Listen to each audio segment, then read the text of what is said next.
Halo sahabat Donghua, kali ini kita akan membawakan alur cerita BTTH. Cerita dan video ini diambil dari Forgotten Kid. Tanpa banyak basa-basi, mari kita simak alur ceritanya. Di episode sebelumnya, kehadiran Sun-ar telah menguntungkan untuk Hyoyen. Dalam pertempuran kali ini, Sun-ar berhasil mengalahkan para tetua dari lembah sungai es dan menyegel tubuh spiritual dari King He.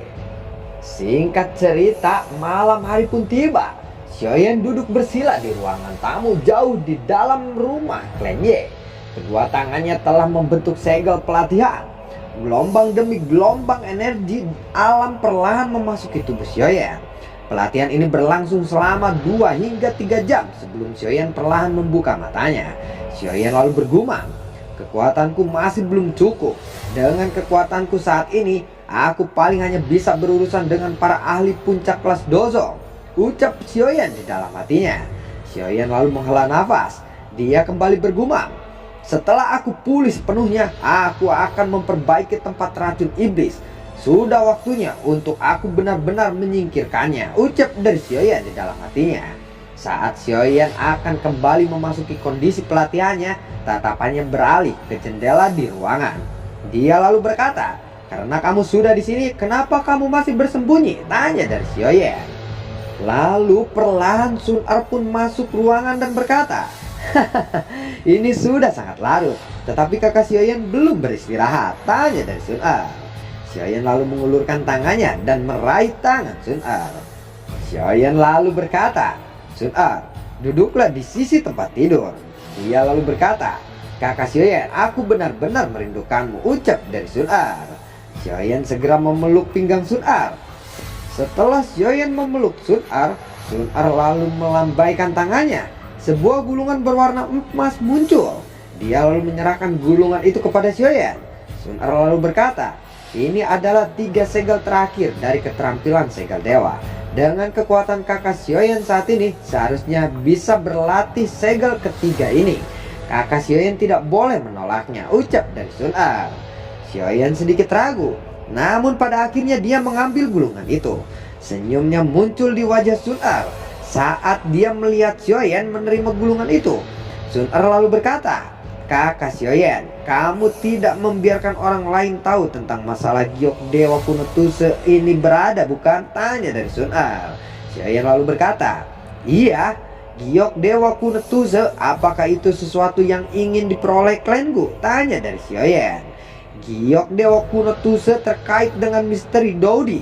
Aku pikir kakak Hyoyen juga menyadari masalah ini. Sejak zaman kuno jarang ada ahli yang berhasil menembus kelas Dodi. Semua Dodi saat itu telah menghilang dalam semalam. Kita hanya dapat menemukan beberapa informasi sisa dari beberapa teks kuno saja," ucap dari Sun-ar. Dengan kata lain, jika seseorang menyatukan potongan-potongan batu giok kuno Tuse ini, seseorang akan dapat memperoleh metode untuk maju ke kelas Dodi, tanya dari Hyoyen. Sun-ar lalu menjawab, "Dewa kuno Tuse adalah Dodi terakhir yang muncul di benua Doki yang kita ketahui. Dia meninggalkan rumah Dodi yang tersembunyi di dalam ruangan kosong. Rumah Dodi ini terpelihara dengan baik. Klan Gu dan Hall of Soul berpikir untuk memasukinya. Giok dewa kuno Tuse ini adalah kunci untuk membuka rumah Dodi itu," ucap dari Sun-ar. Sun-ar kembali berkata, "Oleh karena itu, sebelum kakak Hyoyen memiliki kekuatan yang hebat, kamu tidak boleh memperlihatkan giok dewa kuno Tuse ini kepada siapapun," ucap dari Sun-ar. Hyoyen lalu berkata, "Apakah alasan Hall of Soul menangkap ayahku juga karena ini?" tanya dari Hyoyen.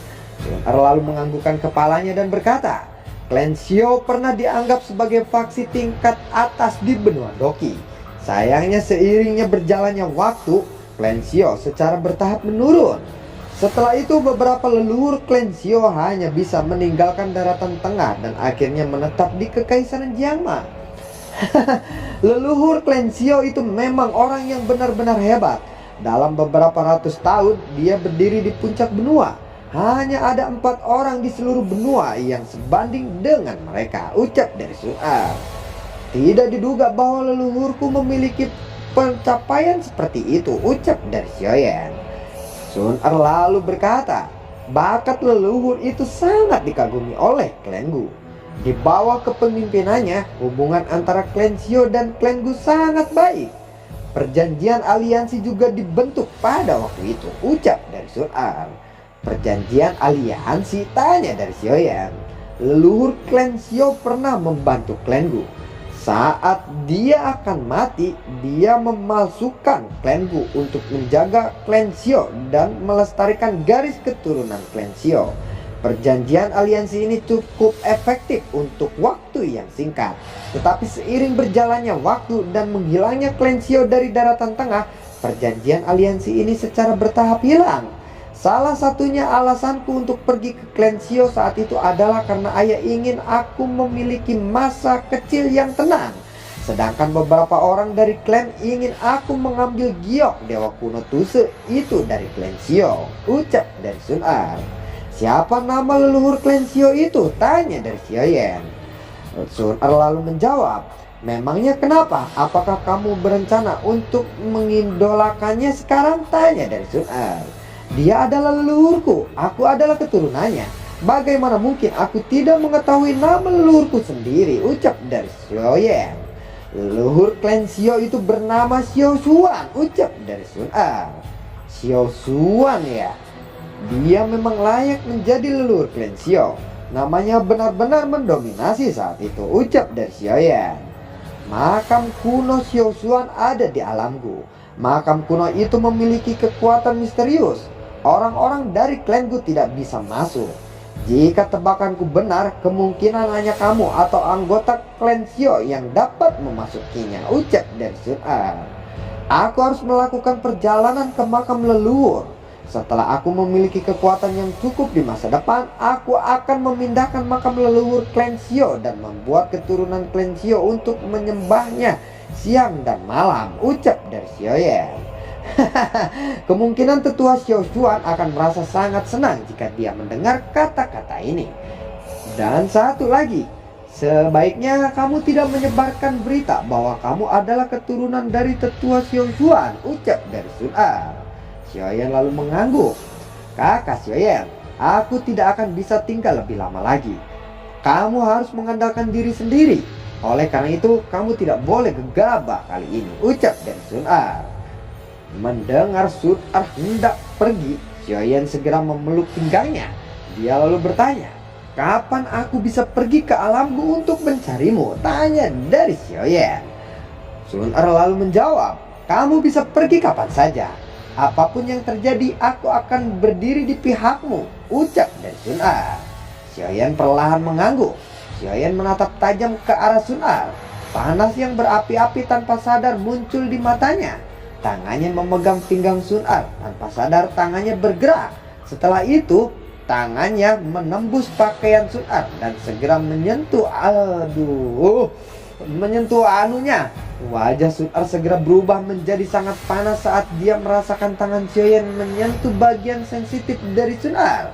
Xiaoyan akhirnya tidak bisa mengendalikan dirinya saat dia memeluk Sun Ar. Dia segera mencium bibir Sun Ar. Tiba-tiba terdengar suara. Nona muda, aku punya sesuatu untuk didiskusikan denganmu kali ini, ucap dari suara itu. Suara tua itu berisi doki yang kuat, sepertinya meledak di samping telinga Xiaoyan dan Sun Ar, dan tiba-tiba membangunkan mereka berdua dari keadaan itu.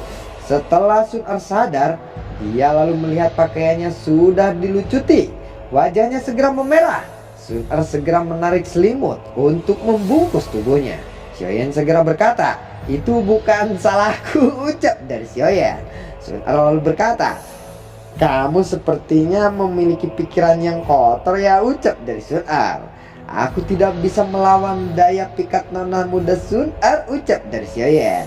Jangan katakan itu lagi, ucap dari Sun Ar. Wajah Sun Ar sekali lagi memerah. Sun Ar kembali berkata, kakak Xiaoyan, garis keturunan di tubuhku belum sepenuhnya terbangun. Aku tidak dapat melakukan hubungan seksual saat ini. Tunggu sampai waktunya tiba nanti, ucap dari Sun Ar. Xiaoyan lalu mengepalkan tangannya. Xiaoyan lalu bergumam, tar dulu, ada yang nyadar gak itu bahwa itu adalah lampu hijau ya, kode tuh. Lanjut. Xiaoyan lalu mengepalkan tangannya. Xiaoyan bergumam, Dasar orang tua mengganggu kesenangan orang aja, ucap dari Xiaoyan di dalam hatinya. Sun Er kembali berpakaian dan segera keluar ruangan. Sudah ada dua tetua di luar. Kedua tetua itu lalu berkata, "Nona muda." Sun Er lalu berkata, "Lin tua, apa yang kalian berdua lakukan?" tanya dari Sun Er. Tetua berambut putih lalu bertanya, "Nona muda, kamu dan Xiaoyan tidak melakukan apa-apa bukan?" tanya dari tetua berambut putih itu. "Omong kosong, apa yang kalian berdua bicarakan?" ucap dari Sun Er. Sun Er bergegas kembali ke kamarnya. Kedua tetua itu lalu menghela nafas lega setelah mendengar kata-kata dari Sun Er. Tetua berambut putih lalu berkata, "Sepertinya tidak ada perubahan pada aura Nona muda. Sepertinya dia tidak melakukan hal itu," ucap dari tetua berambut putih. Tetua berpakaian hitam lalu berkata, "Itu karena kita berdua datang tepat waktu. Mengingat karakter Nona muda, mana mungkin mukanya jadi memerah jika tidak terjadi apa-apa. Untungnya mereka tidak mencapai tahap itu," ucap dari tetua berpakaian hitam. "Jika benar-benar mencapai tahap itu, kita berdua akan menjadi pendosa dari klanku," ucap tetua berambut putih. Setelah itu keduanya segera pergi dari depan ruangan. Di dalam kamarnya, Xiaoyan dengan lembut menghela nafas. Setelah secara bertahap menenangkan pikirannya, gulungan berwarna emas yang diberikan oleh Sun Er muncul di tangannya. Di dalamnya ada 3 segel terakhir dari keterampilan segel dewa. Xiaoyan sangat tertarik dengan keterampilan segel dewa ini. Berdasarkan apa yang dicatat di dalamnya, jika dia menguasai kelima segel, kekuatannya akan sebanding dengan teknik Dao kelas Tian. Xiaoyan memasukkan gulungan itu ke cincin penyimpanannya. Xiaoyan lalu berkata, "Teknik Dao dapat dipraktekkan kapan saja. Meningkatkan kekuatanku adalah hal yang paling penting saat ini," ucap dari Xiaoyan. Tangan Xiaoyan tiba-tiba menarik pakaiannya. Dia memperlihatkan pusaran berwarna hitam dari tempat racun iblis itu. Xiaoyan lalu berkata, "Hahaha, Seibian, sekarang aku akan menerima hadiah besar yang telah kamu berikan kepadaku," ucap dari Xiaoyan. Tangan Xiaoyan dengan lembut mengusap tempat racun iblis di dadanya. Dia dengan cepat bersila. Dia lalu membentuk segel tangan. Nyala api hijau giok di dalam tubuhnya mulai menyala. Setelah itu api dengan liar menyerbu ke tempat racun iblis itu. Suhu tinggi menyebabkan racun iblis bergoyang terus-menerus. Gelombang demi gelombang kabut hitam samar-samar menyebar. Xiaoyan lalu berteriak, menyaring. Nyala api hijau giok yang mengelilingi tempat racun iblis tiba-tiba berputar. Banyak bibit api berkumpul dari segala arah dan dengan paksa memotong tempat racun iblis menjadi beberapa bagian. Setelah memisahkan tempat racun iblis, Grace Lotus Heart Flame melilit bagian tempat racun dan mulai memisahkan dan memperbaikinya. Mata Xiaoyan tertutup rapat di dalam ruangan. Gumpalan api hijau giok perlahan keluar dari kulitnya, secara bertahap meningkatkan suhu di ruangan. Seiring waktu berlalu, racun yang terkandung di dalam tubuh Xiaoyan secara bertahap menghilang. Auranya perlahan pulih ke puncaknya. 3 hari telah berlalu. Doki yang besar dan perkasa mengalir dari dalam tubuh Xiaoyan. Doki berputar di tubuh Xiaoyan, tiba-tiba menegang. Setelah itu Doki segera menyebar ke setiap sudut tubuh Xiaoyan. Mata Xiaoyan terbuka, dia lalu berkata, "Aku telah menembus ke bintang 3 Dozong," ucap dari Xiaoyan. Xiaoyan lalu menundukkan kepalanya dan melihat dadanya. Tempat racun iblis belum sepenuhnya disempurnakan. Dia masih bisa melihat banyak bintik kecil berwarna hitam. Xiaoyan lalu berkata, "Saat ini tubuhku dalam kondisi terbaik. Aku tidak boleh menyerah sekarang," ucap dari Xiaoyan. Xiaoyan lalu sekali lagi menutup matanya. Tempat racun iblis yang tersisa tidak dapat bertahan melawan penyempurnaan Xiaoyan. Dalam waktu setengah hari, bintik-bintik hitam kecil benar-benar menghilang dari dada Xiaoyan. Xiaoyan lalu berkata, "Aku sudah merasa bahwa aku bisa menyentuh penghalang bintang 4 Dozong," ucap dari Xiaoyan. Xiaoyan lalu melambaikan tangannya. Bahan obat merah terang muncul dari dalam cincin penyimpanannya melayang di udara. Semua bahan obat ini berafinitas api. Xiaoyan lalu membuka mulutnya. Api hijau giok melonjak keluar melilit semua bahan obat yang berada di udara. Sementara Xiaoyan mencoba meningkatkan kekuatannya, lebih dari 10 bayangan hitam terbang melintasi langit 500 km dari kota Ye. Sosok hitam itu ternyata adalah binatang bersayap 4 dengan satu tanduk tajam di kepala mereka. Beberapa sosok berpakaian ungu hitam berdiri di atas kepala binatang itu. Aura agung menyebar dari tubuh mereka. Seorang pria berjubah ungu hitam berkata, "Komandan Lin Kuan, berdasarkan informasi yang kami peroleh, nona muda seharusnya berada di kota Ye di wilayah Pir," ucap dari pria berjubah ungu hitam itu. Lin Kuan lalu bertanya, "Sampah dari klan Xiao juga ada di sana bukan?" tanya dari Lin Kuan. Pria berjubah ungu hitam mengangguk. Lin Kuan bergumam, "Sampah kecil, aku sudah memperingatkanmu untuk menjaga jarak dengan orang muda. Sepertinya jika aku tidak memberimu pelajaran yang tidak terlupakan, kamu tidak akan mendengarkannya," ucap dari Lin Kuan di dalam hatinya. Sementara itu Xiaoyan yang duduk bersila di tempat tidur terus-menerus menyerap energi merah terang di sekitarnya. Energi merah terang di dalam ruangan mulai memancarkan gelombang. Energi itu berubah menjadi banyak pilar doki yang bertabrakan dengan tubuh Xiaoyan. Saat gelombang energi merah terakhir berhasil memasuki tubuh Xiaoyan, tubuhnya tiba-tiba menegang. Aura perkasa perlahan terbangun. Sementara itu di luar kamar Xiaoyan ada pavilion batu yang terletak di halaman. Pada saat ini dua sosok cantik sedang duduk di pavilion batu itu. Mereka duduk dengan tenang di depan papan catur. Kedua sosok itu adalah dokter peri kecil dan Sun-Er. Sun-Er lalu berkata, "Kakak dokter peri kecil, aku mendengar kakak Xiaoyan menyebutmu. Dia bilang kamu adalah temannya," ucap dari Sun-Er.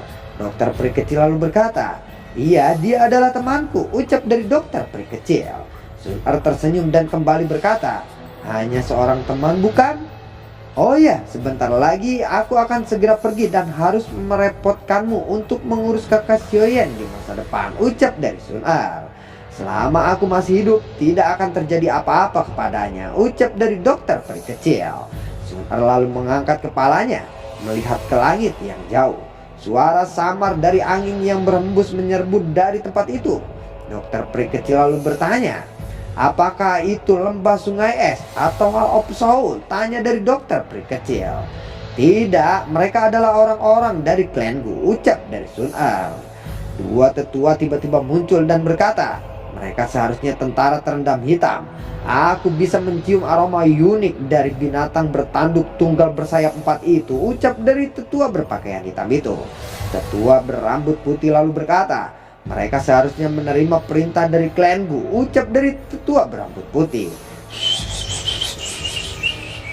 Lebih dari selusin sosok bergegas turun dari binatang bertanduk tunggal bersayap 4 itu. Lin Kuan lalu berkata, "Aku komandan tentara terendam hitam. Salam nona muda," ucap dari Lin Kuan. Sun-Er lalu bertanya, "Untuk apa kalian semua kesini?" ucap dari Sun-Er. "Maaf nona muda, para sesepuh khawatir dengan nona muda. Oleh karena itu mereka memerintahkanku untuk membawa nona muda kembali ke alamku," ucap dari Lin Kuan. Tetua berambut putih lalu berkata, "Ada kita berdua yang melindungi nona muda. Memangnya kamu yang hanya kelas dozong bintang 5 dapat diandalkan untuk melindungi nona muda?" tanya dari tetua berambut putih. Mendengar itu Lin Kuan lalu berkata, "Lin tua benar-benar tahu cara bercanda. Ini adalah perintah dari sesepuh dan aku tidak bisa menolaknya," ucap dari Lin Kuan. Tatapan Lin Kuan beralih kepada Sun-Er. "Nona muda, jika kami gagal membawa nona muda kembali, beberapa dari kami akan dihukum," ucap dari Lin Kuan. Sun-Er lalu berkata, "Aku akan kembali setelah 2 hari lagi," ucap dari Sun-Er. Lin Kuan terdiam sejenak sebelum kembali berkata, "Katanya tuan muda dari klan Xiao juga berada di sini bukan? Di mana dia sekarang?" "Aku sudah lama tidak bertemu dengannya. Aku ingin tahu sudah berada di level apakah dia saat ini," ucap dari Lin Kuan. Krek! Pintu perlahan terbuka. Xiaoyan muncul dan berkata, Oh, ternyata ada komandan lingkungan. Maafkan aku baru ke sini. Tetapi sepertinya komandan lingkungan baru mencapai bintang 5 dozo. Meskipun telah berlatih selama bertahun-tahun.